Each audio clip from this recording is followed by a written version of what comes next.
Hello, I'm Sanjay. During the week, Samke and Makele went live on Instagram talking about random stuff. And one of the topics that they touched was the training series on Netflix here, The Polygamist.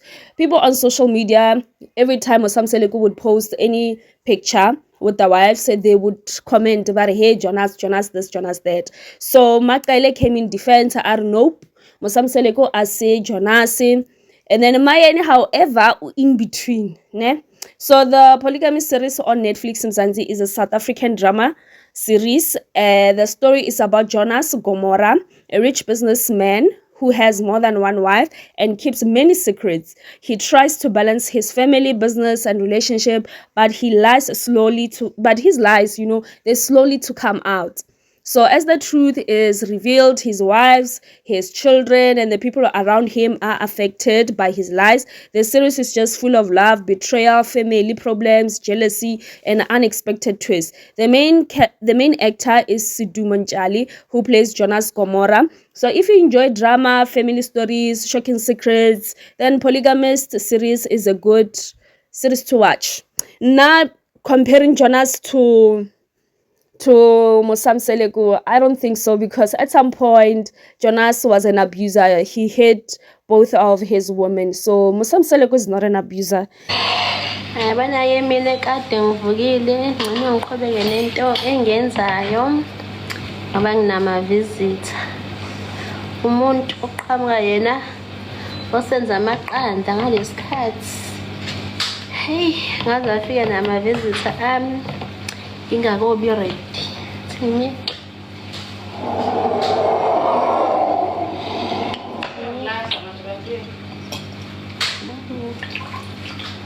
Upho abole nyami marinate kanjani vele? Yadlala.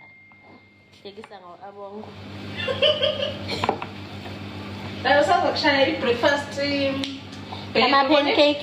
Breakfast ama-pancake lapha babeno breakfast burger sis. Rabalicious. Angibona. Anginayo inkinga noma bangamfanisa nomyeni wami uJonas. Kodwa uJonas impilo yakhe yalapha ya neya myeni wami we real life ihluke kakhulu. Manje ufuna ukwazi kani ubuza mina kunikazi. Yabona nani yabo. Ya.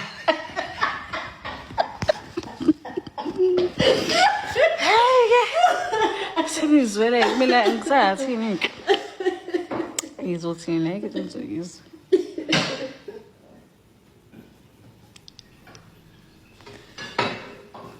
Inja chilies into enjalo ke lo uJonas lwa inja nje.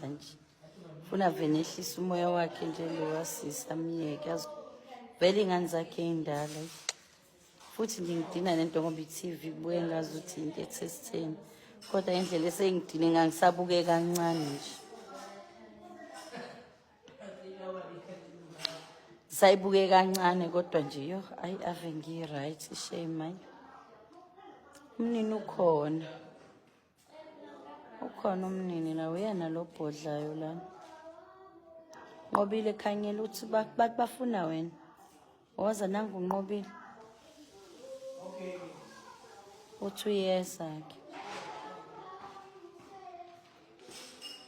Okay. Ngabe nisuke ni-actor nilandela iscript noma lento eniyenzayo impilweni yangempela? I-reality show ayi-script okusho ukuthi into esiyikhulumayo ayibhaliwe phansi. So unkosikazi mawumuzwe ekhuluma into ukhuluma lento esuka imbambile.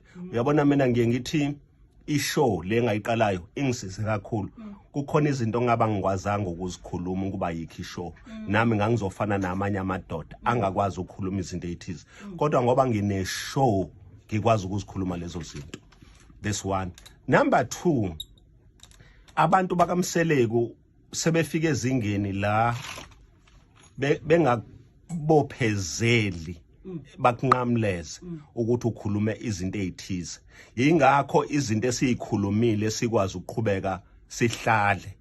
Oh, so seniyakwazi ukuhlukanisa okwenzeka kumabona kude nokwenzeka la ekhaya. Yes. Okay. And then izinto ezenzeka kumabona kude zumthelela wezinto esi-experienceayo eziyiqiniso kusho ukuthi ayikho into esifika labantu abashuthayo besibhalele yona. Laba abantu abashuthayo bafike babuze thina ukuthi impilo yenu ime kanjani, bese siyabatshela bese bethi okay, mangabe impilo yenu ime kanje sizoxoxa leyo mpilo njengoba injalo. Uyabona, akukho abasibhalela kona. Nalokho kusho umuntu abamtsheli, umuntu usho exactly indlela afila ngayo. Ake sigwenya mathi. Khona yini ingoma yakho yesibili oyithandayo? Ya eculwa untencane. Usifake. Hayi no, ngithi untencane phela ngithi ngikaniwe. So ngithi kubona bonke abantu bebaningi kangaka, abafazi bakhetha mina. Hayi madoda. Nani niyoze ningikhetha. Kakhulu. So co-executive producer. Yeah, and producing company yami. Yeah. iDenksma. Okay. Yeah, so ilona business elikhulu kakhulu nama returns noma imali ngiyibona mayingena inkulu kakhulu imali. Iyajabulisa. Hawo, njoba ngilana nje sisi into encane phela. cha usisi lozoba nenhlanhla.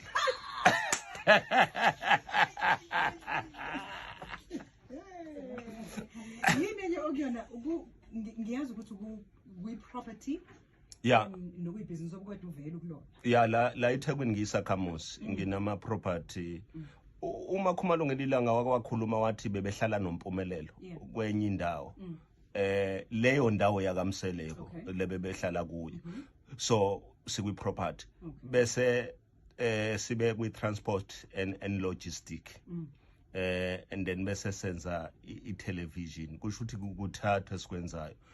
Because ngayibalekela ibhizinisi lezo sixabanisa nabantu kufanele sivuke kufanele singalali ngathi angiyifuni leyo business. Yeah, so ilawo ma business ke ukuthwala ngazi ukuthi kuphunywa kubhekwe ngalaphi. Futhi ke angifuni nokwenza ngoba manje kuyovele kuthiwa angidlela einganeni zami kanti ngisebenzele kanzima ukuthi ingane zibe khona. Andikhona la kuke kwakholakala impela engathi hayi ingathi ugogo flow inkulu indaba. Angithi ke Ingathi kunongaphezulu. Lokho engiyikho ingoba ngakhuluma naye ilonto abantu abahlulekayo. Uyazi mawumile kuNkulunkulu akangilinganisi umkhonza ukwenzela izinto ebezingacatshwa ngabantu, and then abantu bagcine bengazikholwa lezo zinto. Is the same thing njengoba simile kuyu flow, mina ngakhuluma naye flow angizange ngixoxele. So kusho ukuthi mangibona izinto zenzeka manje ngeke ngingampraise. In fact abantu ngiyabezwa bethi ngingampraise. Kahle abantu abekho consistent futhi banokuzisola banokuzinyeza. Manje mina nginakho ukuzinyeza. Lo muntu wakhuluma nami waphinde lo muntu wangitshela, yazi mina lo wamuzi wakamseleko obonayo lapha ama yellow houses ngawaphuphe ngekho. Elethwe ibona ngephupho bathi lo muzi uzoba ngakho. In fact awungangoba babe ulethile. Ukusho ukuthi Kusayimbijana uFlow waletha inyakanyaka.